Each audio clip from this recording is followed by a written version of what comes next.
Hey, welcome back to another episode of A Warrior Spirit, where we let the inner warrior shine in their light. Today, I have the pleasure of speaking to a person I've been following online for a while, and I've just watched her blossom into her own light and love.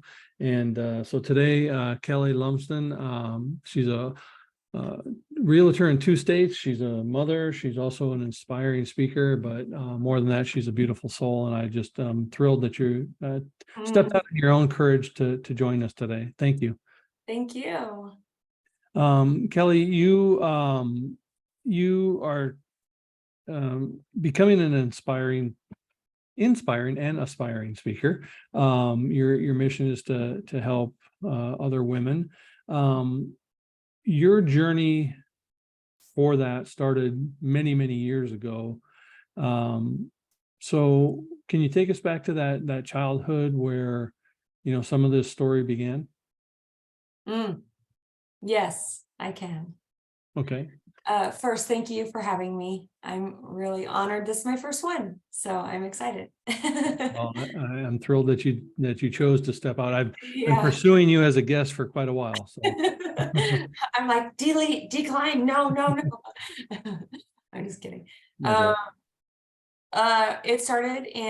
For me, it started in my 4th grade. It was the first time, well, my parents were divorced when I was young, and I don't really remember it. And quite honestly, I don't remember anything before my 4th grade. Hmm. And I don't remember where I was living or, any memories or anything like that. But that year was significant because that's when I was sent from my mom's house to my dad's house. And I went to go live with my dad. So how long had they been divorced at that time? I want to say that I was about 3 when they divorced. Okay. And so 4th grade to make you about 11. So 8 years with mom. And that is kind of unusual that a mother would send, especially their daughter, to live with their father.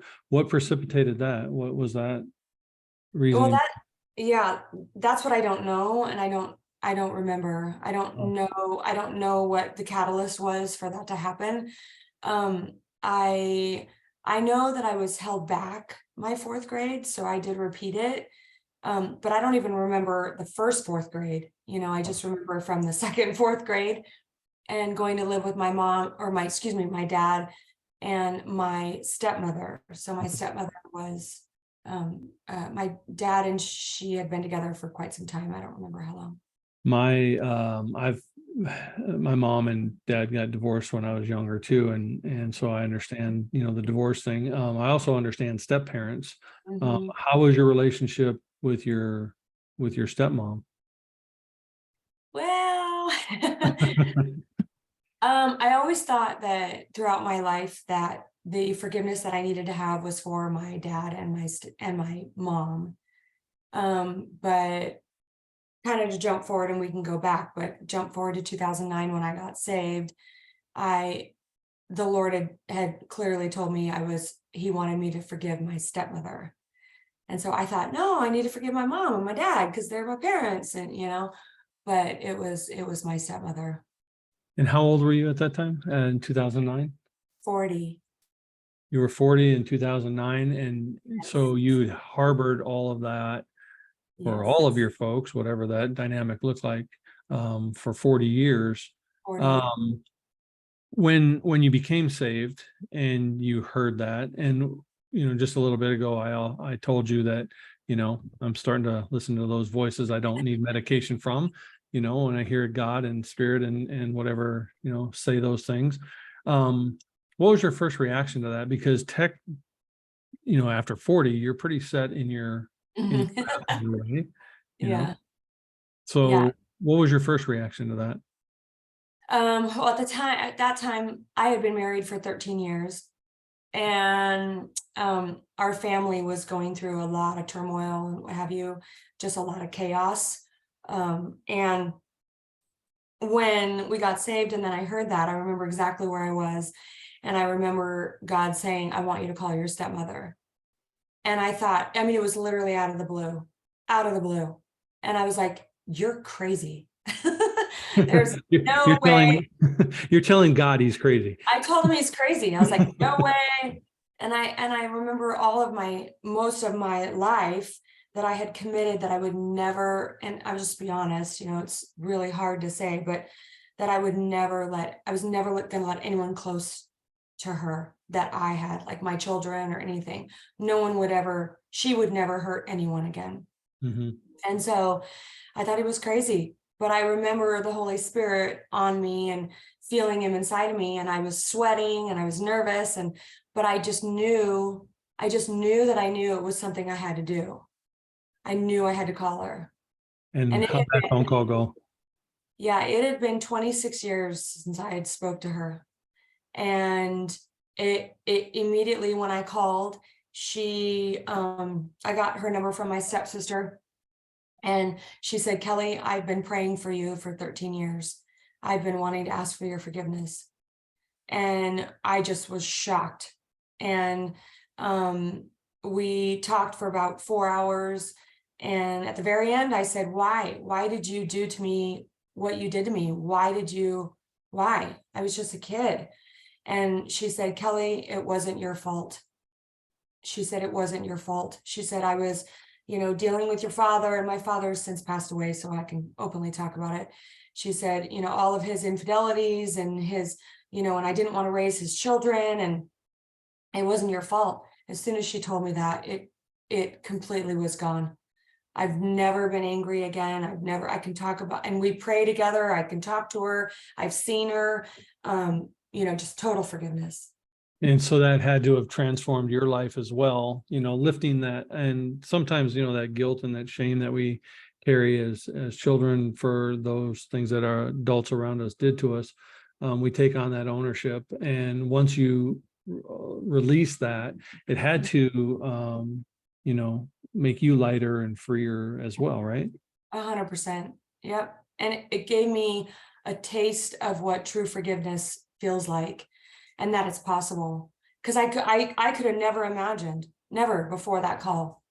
I thought I was going to live with that for the rest of my life, and it's just gone. And the memories of that time with your stepmom and your father, are they easier to visit now? Are they becoming more of a something that you're not as hurt by anymore? Oh yeah, for sure. I mean, as far as it goes with her, yes. I don't feel I had full closure with my dad. He passed away here almost 3 years ago from dementia, and he actually passed away during COVID. And I literally couldn't even go into the building to see him. I had to see him through the window, and he was gone. And I remember when, just after I had gotten saved and we found out he had dementia, I went to visit him in Arkansas, and I could just feel that with everything in my power, I just wanted to make sure he knew Jesus. I was like, I gotta make sure he's saved. And I remember sitting, with him, and I asked him, I said, Dad, can I ask you a question? And I said, do you know Jesus? And he just started to weep, and he said, he's my best friend. And I was like, okay, that's enough. Nice. How did you were married during this time? Mm-hmm. Yeah. How did that forgiveness of your family change the dynamics of your relationship with your husband? I don't know if it did. It did, but it didn't. I mean, clearly, because I'm now divorced. So I've been divorced for 5 years, and I definitely struggle with, okay, how could God let something like that happen? Or, he doesn't believe in divorce. And I was the one who left. But I think, I don't know, just having God has allowed me or helped me to go through the pain of the divorce, because I was married almost 25 years. So a good share of, had you shared some of those childhood traumas with your ex-husband? Had you? So he was aware of all that you were dealing with, or at least a good portion of it.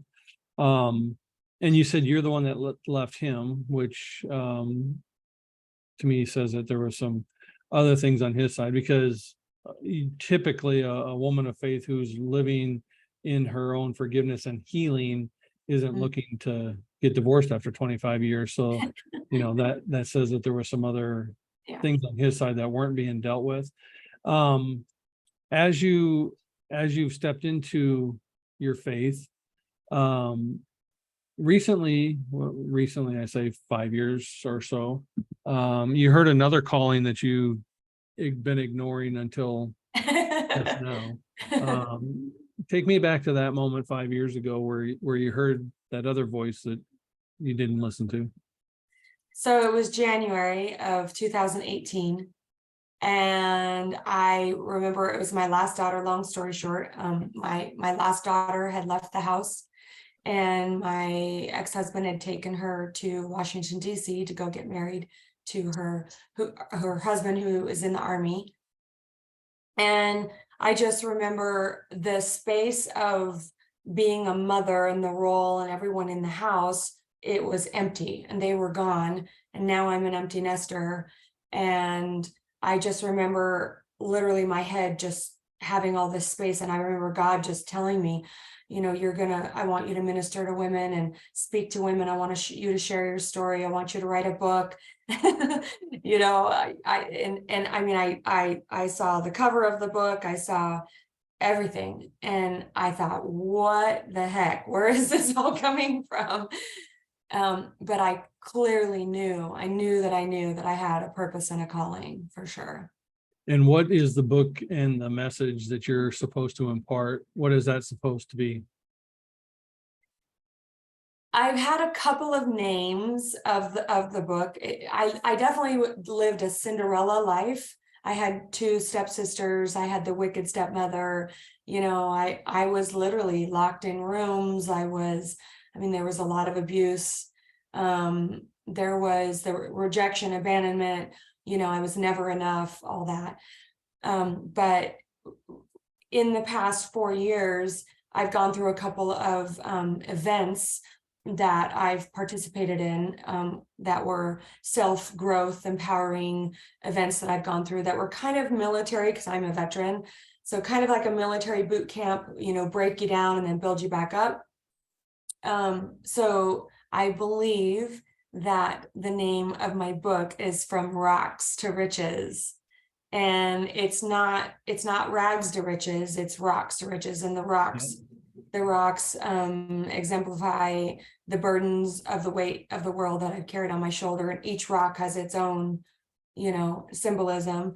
And then the riches isn't about, I've gone from where I've had everything, literally everything, to absolutely nothing, and been on food stamps and stood in the food stamps line. And the riches is the value that I have inside of me. That's the richness and who God says I am. So. And the message from stage that you want to help these women with, what is that? What's the theme of that message? Don't wait as long as I did. And trust yourself, trust your voice. And I was so codependent on what everyone else thought about me, and that my voice didn't matter and my value didn't matter, and I didn't have anything to offer. And I just felt like, am I enough? Am I enough? Am I enough? And just, you are enough. You alone, right where you are in all of your mess, is your message. Your mess is your message. 100%.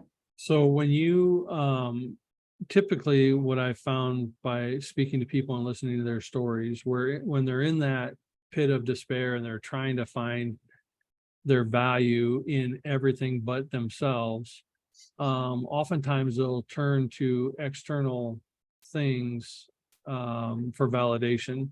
Did you ever do the alcohol, the drugs, the sex, the whatever stuff that people turn to, or did you just keep it all internalized and not seek it elsewhere? And this is the first time I'm actually talking about it. is I definitely turned to men and attention. I don't, it wasn't the attention like, oh, look at me and I'm so beautiful. And it wasn't that. It was, can you love me enough to keep me or to want to keep me? My first husband slept with my best friend the night my daughter was born. That was one of 5 affairs that I had found out about. And my second husband didn't, but there was definitely pornography involved, and the pornography was always my fault. You know, it was because I wasn't giving him what he needed, and and so that's what I turned to, was thinking that I needed a man to, you know, validate who I am. Some people turn to that earlier in life. Did that happen during high school or after you graduated, or a mix? Or Yep, I was almost 18 years old, and I was sent away to a boarding school. So I went to 4 different high schools. And I was held back in my 11th grade again. So I was a bit older, and there was a boy, and the impression that was always told to me or laid upon me was, if you don't sleep with them, they're gonna find someone else. If you don't sleep with them, they're gonna leave you. If you don't give them what they want, they're not gonna want you anymore. And that was what I always thought.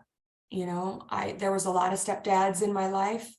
So I never saw the modeling of 2 parents loving each other in the kitchen, and your long-term relationships. I just was never modeled it. and how old were you, or can you remember when you decided that that was false narrative you were telling yourself, and you had enough within you and you were enough? How old were you when you pulled that trigger? It just happened this last November. So for I'm 54. so for all of your life, you've had that feeling that you've dealt with. And Yeah. even after you were saved and accepted Jesus into your heart, you Yeah. still didn't surrender that part of the love. Mm-mm. No, because like I remember getting saved and feeling his presence and him coming inside of my heart totally, but I didn't have it in my head. I didn't have the head knowledge, but I felt a love that I had never felt before, that I knew was just irreplaceable. But I still walked in. Wasn't discipled. I wasn't, I didn't have a mentor. I didn't have anyone to walk with me. So I feel like I was aimlessly just kind of roaming around, but I knew that I was called for more. I was chosen. But no, I really struggled with loneliness big time.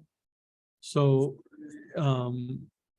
by the time this comes out, it will have been a year since that moment. What did that feel like to you, where you finally figured it out? What was the catalyst that gave you that inner validity to yourself? Mm-hmm. I was in an environment that was a bar, and there was loud music and a lot of alcohol, and literally, as what happened in January of 2018, the same thing happened. It's actually happened to me multiple times, where God will completely silence my ears and I can't hear anything. I don't see or hear anything, and all I hear is his voice. Just like when he said December 28th, go to Boise, like in 3 words. And then in November, he said, you are done. I don't know why I get 3 words all the time, but he said, you are done. And I just knew I was super convicted, and not condemned, but convicted that something had to desperately change. I've been on suicide watches with the VA. I've been at the bottom of the bottom before. And So you were held back from school twice that you've spoken about. May I ask why someone would be held back twice in their educational journey? well, as I was looking through my stuff when I moved here, and actually recently when I moved where I've moved, I found my report card, and I had a 1.8 GPA. It was that bad. I was skipping school. Wasn't doing my homework. I didn't care. I flat out did not care. And it was when I went to boarding school and I had that structure, that I knew that like everybody was the same, everybody was treated the same rules. We didn't have uniforms, but so I raised my GPA to 3.8 and then got out, and then we had a couple years, but then went in the military. See, I find that situations like yours has less to do with intelligence Yes. and more to do with the environment that you're trying to navigate as a child with no help or guidance to do so. And there wasn't a school counselor or a teacher or somebody who said, Kelli's life is just really messed up. Let's get her some guidance and help. No one's ever been there for me. I'll be honest. I mean, no one. I mean, we moved so much throughout our childhood and our life. I mean, we were left alone for weeks at a time, myself and my brothers. We figured out that we lived about maybe 6 years all together of our whole childhood, together. We were just thrown apart, and I mean, it was chaos.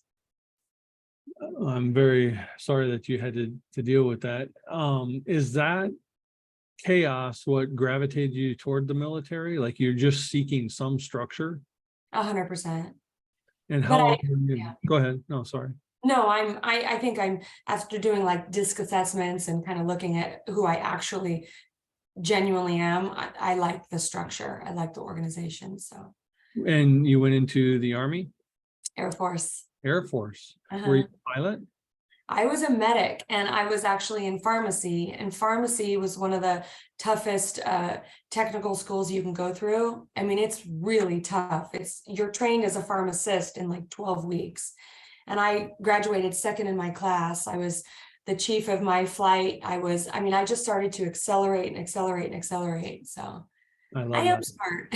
You are smart. Yes, Yes, I love I that. And it's a confidence and a belief in ourselves. Yeah. And once you're out of that chaos, you can actually find that you aren't, stupid, or you're not, lazy, or you're not, whatever labels are being thrown around at those times. Yep. What you was not interested and in survival mode.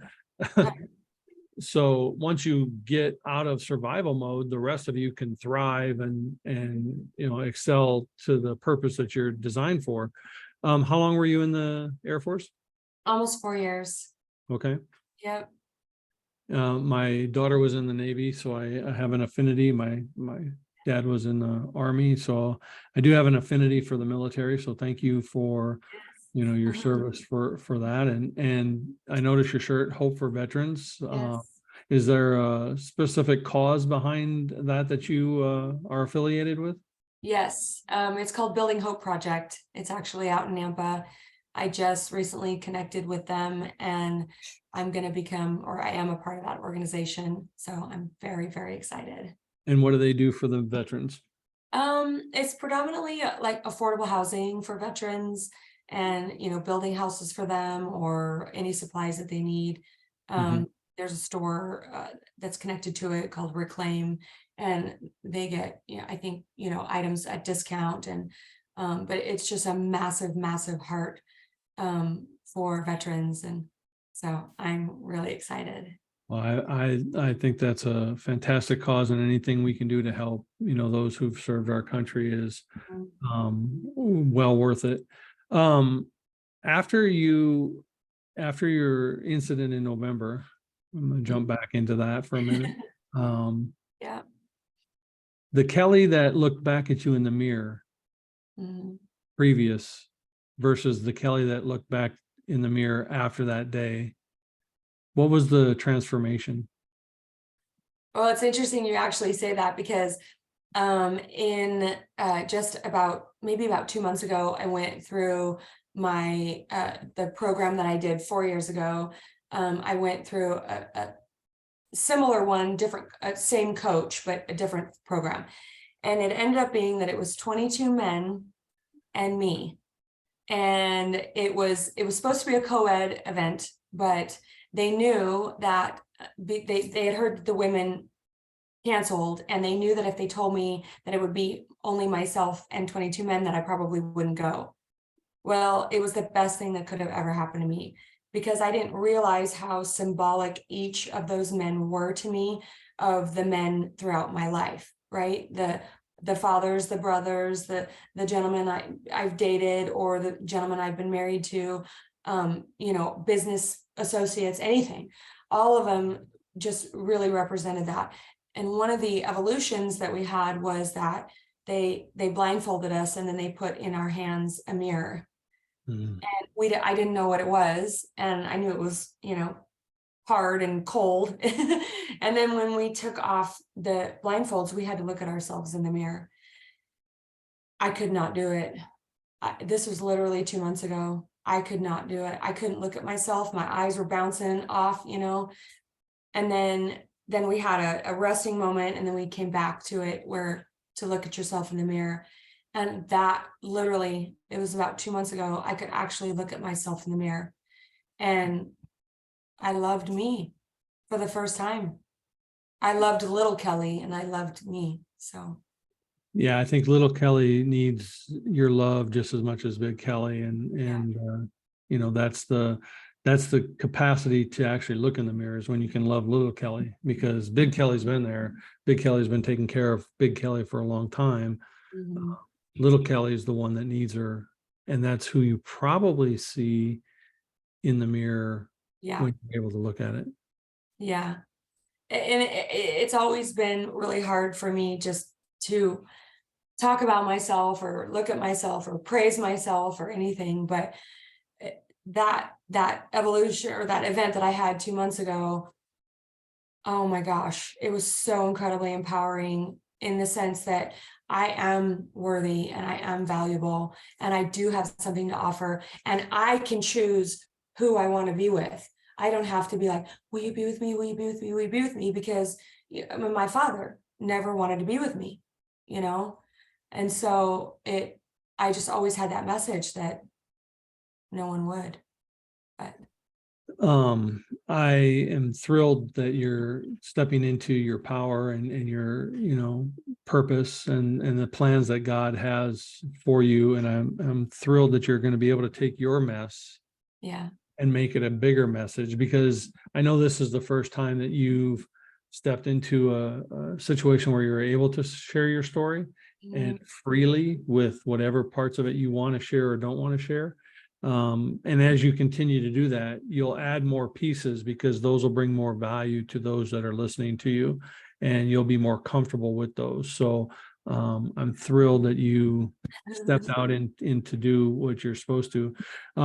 Before we turned on the cameras, you told me that your heritage actually Oh yeah. dates back to Scotland. Yes, it does. So tell me about that kingdom. Well, I didn't know there was actually legitimately royalty in my family. And so my last name being Lumsden is from Lumsden, Scotland. And I don't remember the name of him, but there is a King Lumsden that our legacy comes from. So it's been a crazy path that I feel like God's always told me that I am his daughter. You know, I am the daughter of the highest king, right? But I legitimately am.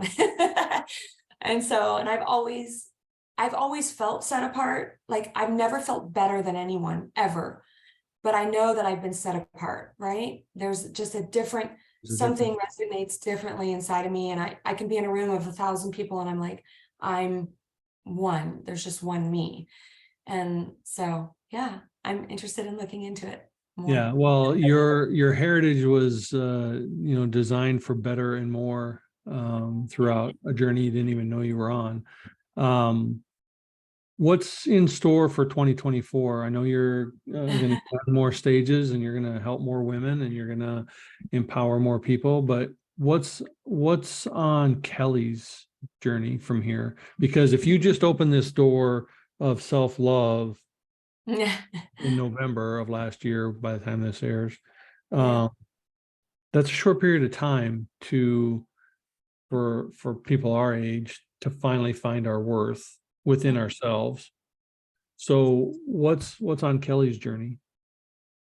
Well, it's not just 2024. It's the rest of my life, and being gracious to myself and just being kind to myself, and